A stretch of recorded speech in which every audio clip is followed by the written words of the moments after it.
The next step we want to do is we want to create a workflow rule that will allow us to update our inventory. Right now we have all these numbers for our inventories and we can place new orders. When we place a new order, we want the inventory to get adjusted. So the feature of Salesforce that we use to make this possible is called workflow rules. So if you go under setup and you expand out the create toggle, and then you see this workflow and approvals, click on workflow rules, and when you click on workflow rules, it tells you basically what different types of workflows are. You can hit continue, and what we want to do is we want to create a new workflow rule. So when we click on a new workflow rule, it asks us what kind of object to create it on. Before we get into this, let's just quickly look at one more aspect of workflow rules. I clicked on workflow rules, and how workflow rules works. What workflow rules do is that you can either create a task and assign a new task to a user or role or record or owner or a record owner. You can create an email, you can send an email, you can do a field update, and you can do an outbound message. So you can't create a new field, but if there is an already existing field, you're able to update the value of that field, and you're creating an outbound message. So you can create an ID. You can send the ID for your a particular field in an outbound message, and you can create a tasks. So you're not able to create new fields. However, there is an existing field. So through a workflow rule, we can update the fields for our existing fields. However, we cannot create new fields, or we can create a task for someone as well. So it's just splash page is just telling you what the different possibilities are for a workflow rule. So we'll come in here and we'll click on create a new workflow rule. Now it's asking us like, what object is this workflow rule going to apply on? And so the object that we want to do is we want to update the inventory. So we are going to apply this on our object is going to be our order object. So just going to make sure that we apply it on the right object. It's going to be on the order object, and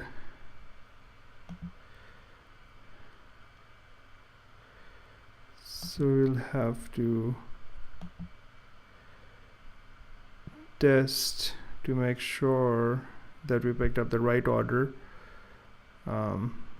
So you click on the object, and then you call it a name, update inventory, and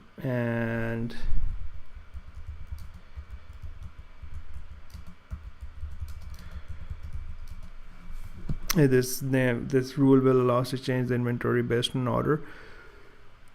And so the rule is the updates is going to run based on 3 different possibilities: either when a record is created, or when a record is created and every time the record is edited, or when the record is created and after a certain time, after it's like 24 hours later after the record is created or the record is edited, or 1 day after the record is created or the record is edited. So what we are going to pick is we're going to create whenever the record is created and every time the record is edited. And then the workflow rule, what it is asking us is that do we want to run it on a particular criteria are met. So we can say that when a formula evaluates to true. So this is just testing. This part is just testing to see what needs to happen for us to actually run the workflow rule. So what we want to do is we want to run the workflow rule when this particular criteria is met. So So this is for an order. We want to so it's either created or when it is edited.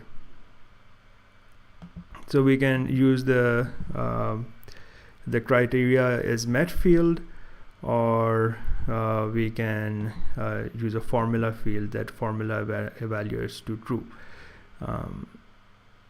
So what we're looking for is whenever an order is created or every time an order is edited. So all we need to do here is type in true, which means that whenever an order is created or an order is edited. So whenever that evaluates to true, this workflow rule is going to fire.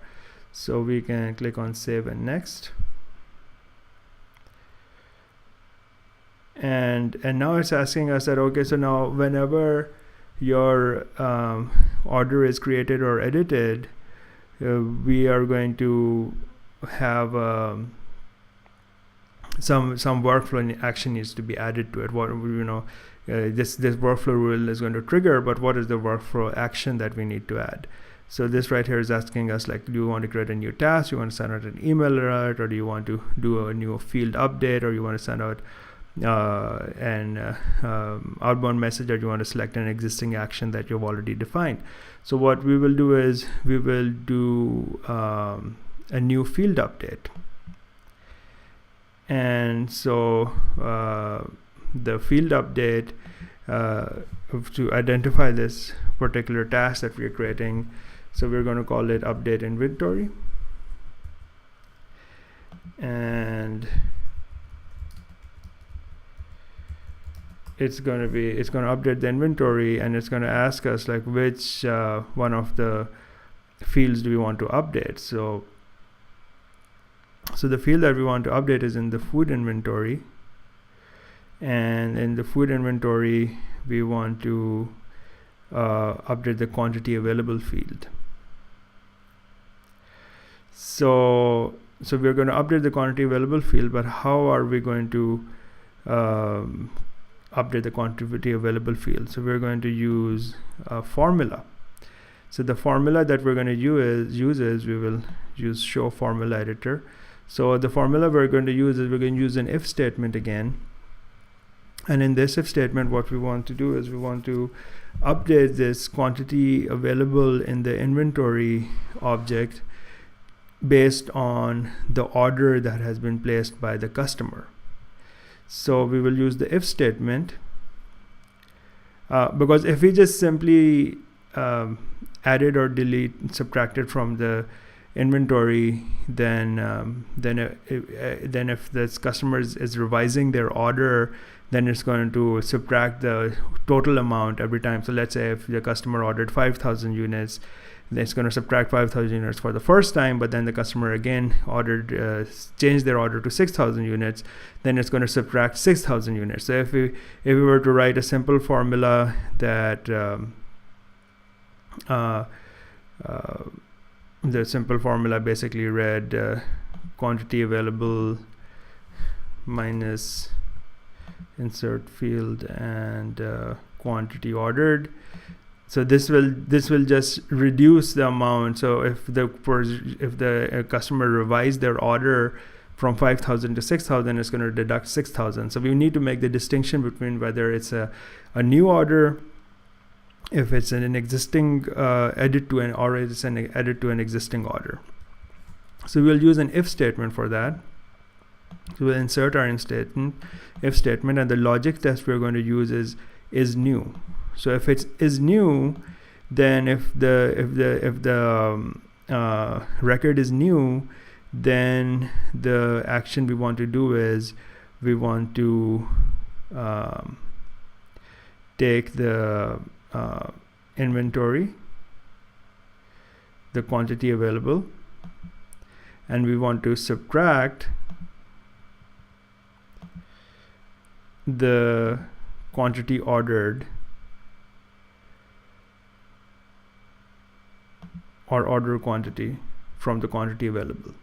So if it's new, this is what we want to happen. However, if it's old, then we are going to it could, so let's say the customer came and ordered 5,000 first, then they came back and they said, we want 4,000.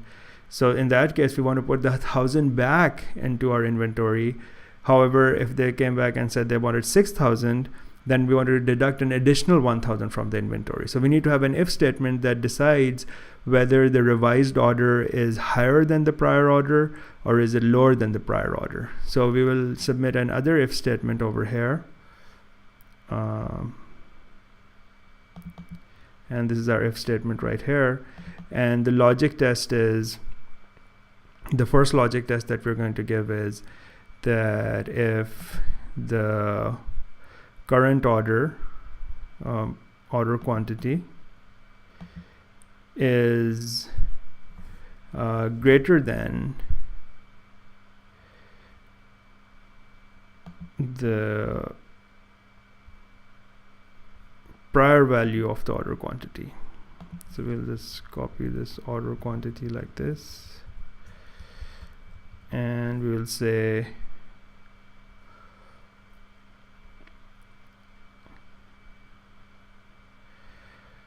prior value, there it is, prior value.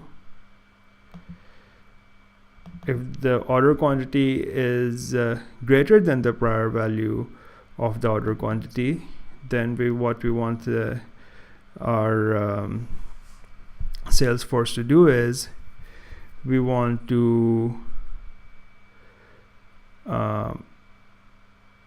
subtract the difference between, so that means that if the order quantity now is 6,000 and the prior value was 5,000, we want to subtract another 1,000 from the food inventory quantity available. So so we will insert the field food inventory quantity available, insert this field, and we will subtract from this quantity available the difference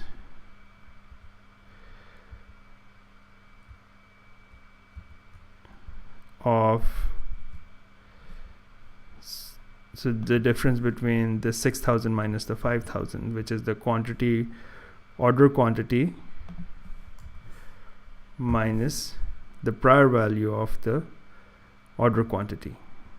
So this, let's say this food inventory quantity available, what you see highlighted in front of you is 10,000, and then the new order is 6,000 and the prior value was 5,000. So from that 10,000 we want to deduct the additional 1,000. Now the other scenario is going to be where instead of 6,000 of the initial order was 5,000, customer came back and revised it to 6,000. So first we deducted the additional 1,000 in our logic test. Now let's say the customer comes back and say, I want to have 4,000. So we need to put that 1,000 back into our food inventory quantity available. So we will highlight this food inventory quantity available, and we'll paste it here. And in this case, we're adding something to it, and the amount that we're adding to it is the difference. So that in this case the prior value was greater, so we'll copy prior value of which was 5,000, the prior value of order quantity, and we're going to deduct from the prior value of order quantity the new order quantity. And here we have it, new order quantity. And we can check the syntax, and we check the syntax and there were no syntax errors. So we can click save. And now our workflow rule is implemented. So so once a workflow rule is implemented, it is created, right now our workflow rule is created, we still need to make it active. So if we click back on workflow rules, and we can click continue, it will show us that this workflow rule is actually, it says it's active. It's not active as yet. We'll click on active, and now we have activated our workflow rule. Let's go ahead and test our workflow rule. We see over here that we have for chicken Alfredo, we have 5,000 quantity available, and we'll go ahead and create a new order, and we click on new order right here, and we pick chicken Alfredo, and then let's say we order 3,000, and we click save. So this should update our inventory. If I hit refresh on this page, it shows that our inventory has gone down to 2,000. Let's go ahead and edit our order, and we'll edit it. First of all, we'll check our validation rule to make sure that our validation rule is working. We can put in save 6,000 and save it. It gives us an error because we don't have enough for 6,000. So we will put in 4,000 instead, and we'll click save. It's saved, and we will refresh our view here, and so it adjusted the inventory to leave only 1,000, and we will do one more adjustment to bring it down to make sure that it adds back to the inventory. We change it to 1,000, click save, and we refresh it here, and it takes it up to 4,000. And that is how our workflow rules work. So if you click on the